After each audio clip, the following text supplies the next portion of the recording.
శ్రీ గణేశాయ నమః, శ్రీ సరస్వతి నమః, శ్రీ గురుభ్యో నమః. భక్తులారా, వ్యాసప్రోక్త మహాభారత ఇతిహాసం చెప్పుకున్నాం. మన దేవాలయంలో ప్రాతకాల పూజలు కాగానే ఇప్పుడే పూర్తయినాయి కొద్దిసేపటి క్రితం.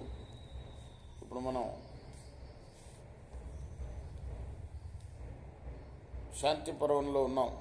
ఆది సభారణ్య విరాట ఉద్యోగ భీష్మ ద్రోణ కర్ణ శల్య సౌక్తిక స్త్రీ పర్వాలనే 11 పర్వాలు పూర్తి చేసి 12వదైన శాంతి పర్వంలో కూడా 281 అధ్యాయాలు పూర్తి చేసి 282వ అధ్యాయంలోని 27వ శ్లోకం వరకు చెప్పుకున్నాం.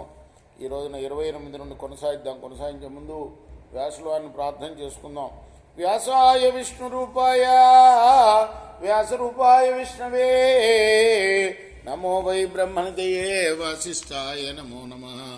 నారాయణం నమస్కృత్య నరం చైవ నరోత్తమం దేవీం సరస్వతిం వ్యాసం తతో జయముదీరయేత్. అంజనానందనం వీరం జానకీ శోకనాశనం కపీసమక్షంతారం వందే లంకాభయంకరం. సదా నింబవృక్షస్య మూలాధివాసాత్ సుధాశ్రావిణం తిక్తమప్యప్రియంతం తరుం కల్పవృక్షాదికం సాధయంతం నమామీశ్వరం సద్గురుం సాయినాథం. సమర్థగురు సాయినాథ్ మహారాజ్ కీ జయ.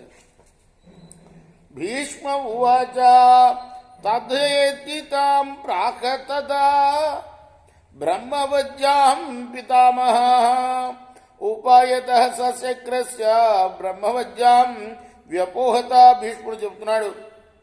అప్పుడు బ్రహ్మ అలాగేనని బ్రహ్మహత్యతో చెప్పి ఇంద్రుని బ్రహ్మహత్యా పాతకాన్ని తొలగించాడు.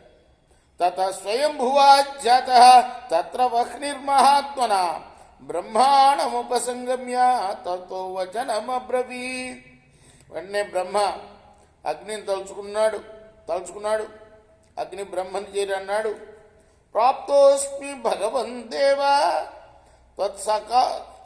తత్సకాశమనందిత యత్కర్తవ్యం మయా దేవా తద్భవాన్ వక్తుమర్హసి. దేవా, మీ దగ్గరకు వచ్చాను, ఏం చేయాలో చెప్పండి అన్నాడు అగ్నిదేవుడు. బ్రహ్మ ఉవాచ బహుధా విభజిష్యామి బ్రహ్మ వజ్జామిమామహం శక్రస్యాఘ విమోక్షార్థం చతుర్భాగం ప్రతీక్షవై. బ్రహ్మన్నాడు, ఇంద్రుడి పాప విమోచనం కోసం ఈ బ్రహ్మహత్యను చాలా విధాలుగా విభజిస్తున్నాను. నువ్వు 4వ భాగాన్ని తీసుకో. అగ్నిరువాచ మమ మోక్షస్య కోంతో వై బ్రహ్మజ్యాయస్య వై ప్రభో ఏతదిచ్చామి విజ్ఞాతుం తత్వతో లోకపూజిత. ప్రభో, నేను ఈ పాపం విడిపించుకోవడానికి ఉపాయం కూడా మీరే చెప్పాలి.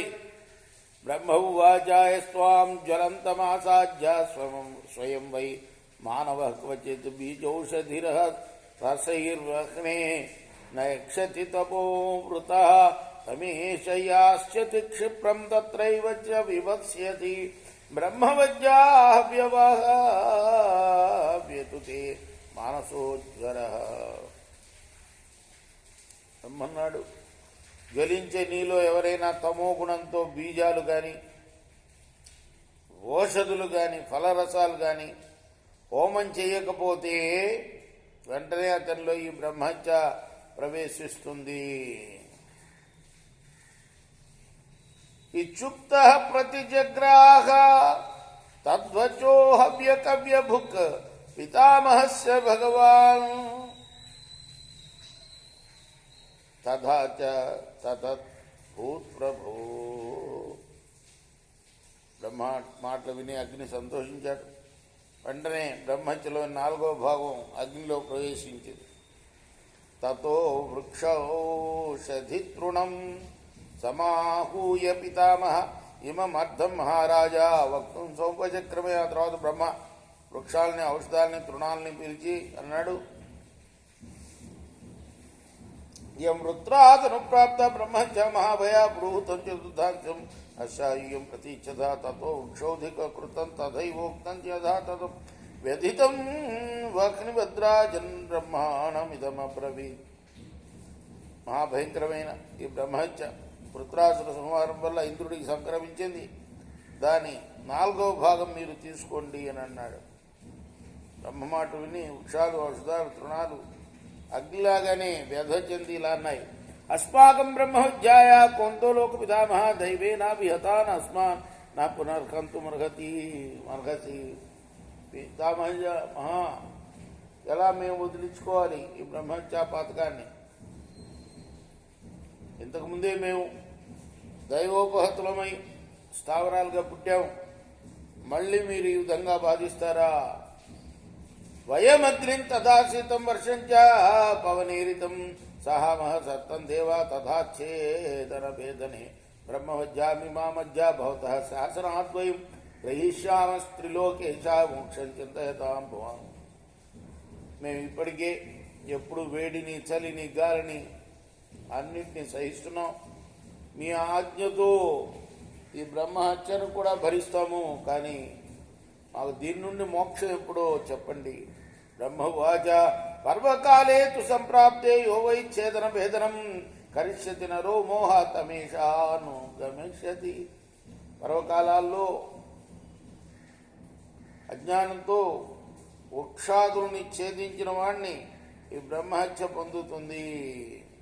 అంటే పూర్ణిమ, అమావాస్య, గ్రహణ కాలం, సంక్రమణ కాలం, ఈ కాలాల్లో కనుక మిమ్మల్ని విరిస్తే ఈ బ్రహ్మహత్య వాళ్ళని సంక్రమిస్తుంది అన్నాడు. భీష్మ ఉవాచ తతో వృక్షౌధి వృక్షౌ. ఇక్కడ ఆపుదాం, రేపు మనం కొనసాగిద్దాం. దీన్ని కృష్ణార్పణ వస్తుంది.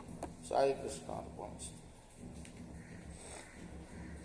దా రామకృష్ణ.